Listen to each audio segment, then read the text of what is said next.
Joining us now is Okpe with stories trending around the world. Genix is back. I have a song for you. Kabo, Kabo, Ojine Katuta, Bodeo, Kabo, Ojine Katuta, Jodeo, Kabo. Okay, Genix is here. She's back from vacation. I am back. Good to see you. I missed you all. Yes, thank you very much. I missed you, OG. Yes. This man, I could barely contain him all morning. Couldn't wait for you to show up. I'm so happy to see him. And today we are missing Rufai for a second because we have little issues. But anyways, I will see him tomorrow for sure. No problem. Well, good morning to you viewers. Here are some of the stories that are trending across the globe. In the United States, Air Vice Marshal Mohammed Yakubu on Monday was conferred with the Legion of Merit Award. The award, which was bestowed on him by General Jeffrey Harrigan, the 27th U.S. Secretary of Defense, was in honor of Yakubu's exceptionally meritorious service as Nigerian Defense and Air Attaché to the United States. And President Joe Biden on Tuesday vigorously defended his administration's decision to end the 20-year war that claimed more than 2,400 American lives and withdraw its troops from Afghanistan ahead of an August 31st deadline. In a State of the Nation address, Joe Biden tagged the move an extraordinary success. The extraordinary success of this mission was due to the incredible skill, bravery, and selfless courage of the United States military and our diplomats and intelligence professionals. While in Afghanistan, just minutes after the U.S. military forces completed their withdrawal on Monday, a video that captured members of the Taliban entering the airport hangar that was formerly controlled by the U.S. military to examine helicopters while wearing U.S. military gear, including ballistic vests and helmets, has gone viral. We're here right now with the Taliban as they enter into what was only minutes ago was an American-controlled portion of the military airport. Now they're taking over. In China, reactions drove the government's decision to ban online gamers under the age of 18 from playing video games on weekdays while limiting their playtime to just 3 hours on weekends. The move marks a significant escalation of restrictions on the country's massive gaming industry. In South Africa, the search of a 34-year-old woman, Ndema Nonkuelo, who was reported missing by her husband in July 2019, came to a disappointing end on Monday after her decapitated body was discovered buried underneath her bathtub. The police on Tuesday arrested her husband, who they believe killed her after a scuffle and dismembered her body. Under sports, Manchester United have officially announced the signing of 5-time Ballon d'Or winner Cristiano Ronaldo on transfer deadline day. The club confirmed the 2-year contract with the option to extend for a further year, and also released official photos of the Portugal star who won the Golden Boot at this year's European Championship.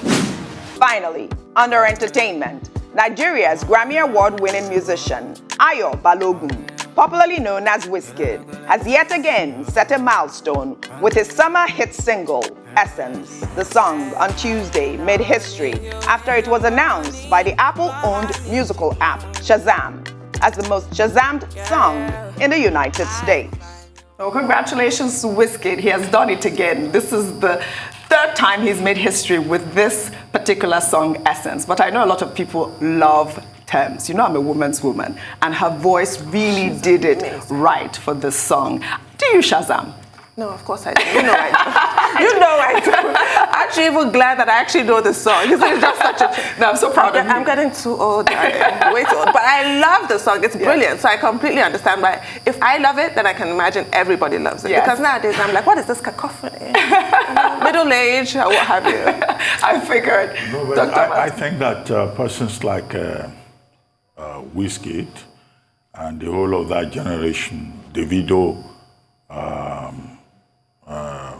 what's his name, Boy, yes, Thames, Tiwa Savage, Pato Rankin, that all these gentlemen, they give us great hope. Yes, they do. Last week, when we lost two major artists, Sir Victor Iwaifo of legendary fame, and Professor Yusuf Grillo, the master painter of mosaic paintings, church paintings particularly, many said, look, a generation is disappearing. What is next for Nigeria in the cultural space? But people like, Wizkid and Davido and the rest, they give us great hope. And They keep performing to great acclaim. They keep extending the frontiers. They keep putting Nigeria on the map, even without any substantial support from the system. Absolutely. And I think that, it's one of the reasons why some people say that whatever happens, Nigeria will survive, quoting Veno Mariogia, and that whatever happens, this is a country of true diamonds. Well said, as Dr. President Buhari said,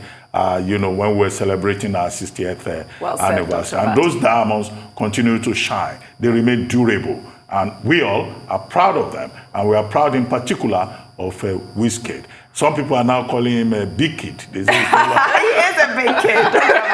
Well, guys, we'll have to go on a short break now. And when we return, what's trending on the morning show will continue. Stay with us.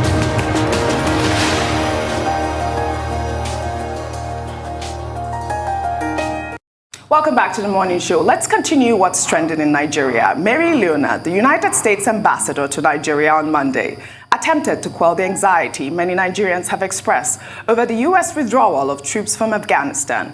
While addressing journalists in Abuja, the ambassador stated that Nigeria and the U.S. have a bilateral relationship and that what happened in Afghanistan will not be repeated in Nigeria as the situations are different. Leonard explained that the U.S. troops invaded Afghanistan in 2001 because of the killing of over 3,000 Americans and that Nigeria's security challenges did not match up with what Afghans face.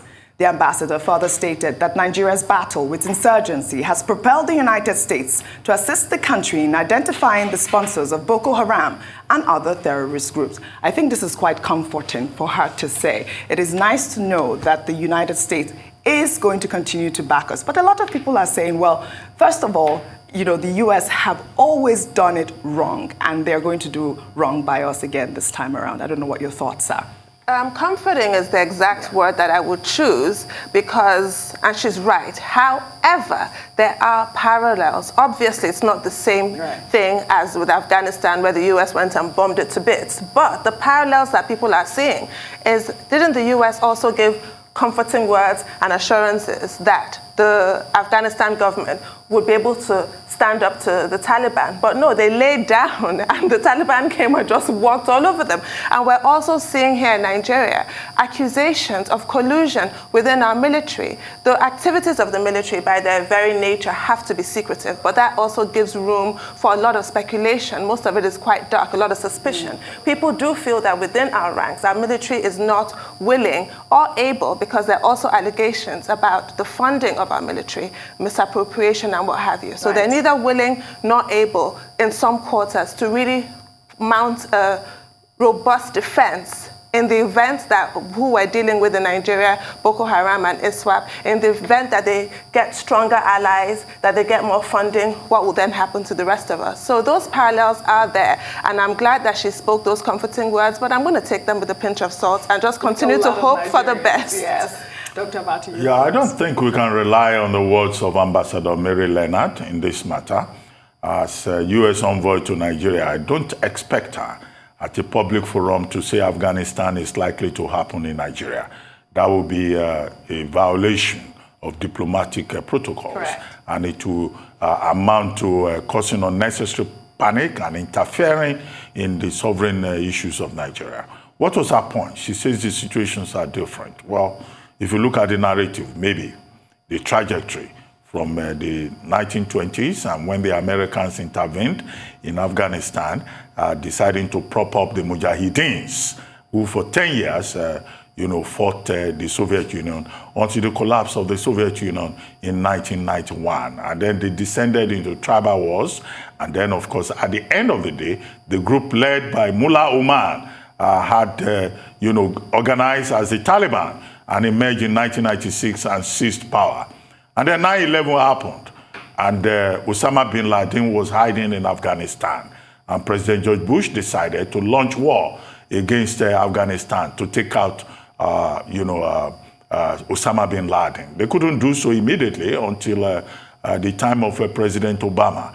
And then after Obama, it was clear that the average American citizen didn't want part of that war. And of course, Trump and then Biden and America messed up the world. They took out Osama bin Laden, but they created a crisis for the rest of the world. And the Taliban, on August 15, went back to Kabul. And that's the mess that the whole world is dealing with now. But will it happen in Nigeria? Well, Mary Leonard is not in a position to tell us that. One, we don't know what alliances the Taliban would form. We don't know whether they will align themselves with the Islamic State of the West African province, which is a major threat in West Africa and in Nigeria now, a splinter group of Boko Haram. Now, if ISWAP or Boko Haram in Nigeria aligns with the Taliban in Kabul, and Kabul becomes an incubator or point for terrorism around the world, then it means that the ISWAP and Boko Haram in Nigeria will be further emboldened. That will pose a threat to us. If they decide to sponsor them, that will become an issue for us. If some countries decide to begin to support ISWAP and Boko Haram in Nigeria, that will become a problem for us. Because Taliban is also running on the oxygen provided by Iran, Pakistan, Russia, and China. Who says all of that cannot happen in Nigeria? And the question about time. Look, this Boko Haram and ISWAP people, they've been on this battle for about 19 years. Right. They've been very active in the last 10 years. They've taken territories. We seized their flag, and they are still there. They have refused to die. So who says that they cannot survive? The same way the Taliban. First the Mujahideen, and later the Taliban have survived from the 1920s when they started their battle with the Soviets. So Nigeria should not fold his arms and say, oh, Mary Leonard has told us it won't happen in Nigeria. It can happen here.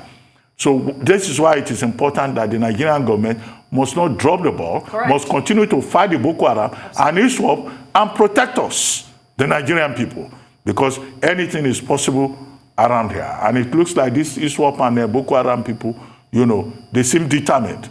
They've seen the example of the Taliban. That may probably give them confidence. And of course, we have seen what has happened. U.S. ambassador telling you it won't happen here. If it happens here, they will carry their planes and they will go. So absolutely. I don't think Mary Leonard is giving us any confidence. She's just being diplomatic. Well said, Dr. Abati. We'll take another story. Reactions have trailed the ex parte order restraining the governor of Edo State, Godwin Obaseki, from enforcing his mandate on all residents of Edo State to get vaccinated against COVID-19. Obaseki was challenged in the federal high court located in Rivers State after he issued the mandate warning Edo State residents who refuse to get vaccinated that they will not be allowed access to worship centers, banks, and other public places. Many Nigerians have shared mixed reactions. While some lauded the governor's directives, others condemned the ex parte order from Rivers State as another case of judicial rascality and an abuse of court process. In the meantime, the Presidential Steering Committee on Tuesday announced that action will be taken against Nigerians who have refused to get vaccinated against the deadly COVID-19 virus. I think all of these measures are great. It's just so hard to be able to convince people to get vaccinated. That's one point. But the issue of the judicial rascality with the Edo State governor, it is quite appalling. I know you guys have a lot to say about this topic, so I'll let you go first, Tundu. I mean, we were talking about this earlier with our previous guest, Mr. Mondo Bani. It's an embarrassment to the legal profession, I have to say. And does that person who went and got that ex parte order even have the locus standi to do it? We don't even know. It's an embarrassment. But with regards to the Edo State governor, I think these things are born out of real exasperation. I'm all for human rights and freedoms. However, the way the NCDC in Nigeria put it is so apt. Your rights end where others' rights are threatened. And I have a lot of people in my life, friends, people I highly respect, who are refusing to take the vaccination. And I'm thinking, if somebody would actually force you, it would actually make life a lot easier, because I also have people who are mourning somebody that they have lost, somebody who has died, because they refused to just take that vaccine. If they had been compelled to do so, they would have grumbled while doing it, grumbled after, but you have to be alive to grumble. So I do feel for governments like the Edo State government, the UK government, the Australian government, the Russian, the Saudi, all over the world, Israel, Greece, Fiji, all over the world, there are governments making vaccinations mandatory. Otherwise, you cannot access services such as places of worship, restaurants, and what have you. But what I do want to just stress is that everybody should just take it. Just take it. For crying out loud. It is so this pandemic could have been over by now. And what the Edo State governor said is those who refuse to get vaccinated will not be allowed into crowded spaces and other. So why do you want to jeopardize others if you wish not to take the vaccine? Dr. Abata. Well, I think that this particular case, filed by a gentleman called Osanitin, he didn't file the case in Benin. He had to go to Port Harcourt. And his lawyer, incidentally, Etiaba SAN, Etiaba SAN, is a senior advocate of Nigeria. So this, again, is a case of forum shopping, about lawyers abusing, the judicial process. But what is even more astounding is the fact that Justice Abdul Muhammad, decided to offer this ex parte order at a time when newspapers, everybody, concerned stakeholders have been complaining about abuse of ex parte orders, and the chairman of the National Judicial Council and the Chief Justice of the Federation had summoned, 6 chief judges from different states to come and answer for the conduct of the officers issuing ex parte orders as if they are issuing, what is that Catholic thing called? As if they were just dishing out something in a supermarket. And then another judge decided to deepen the offense. I think it's very unfortunate. And as for the point you raised about the right, the bona fide rights of Osanitin to go and act on behalf of all the people of Edo State.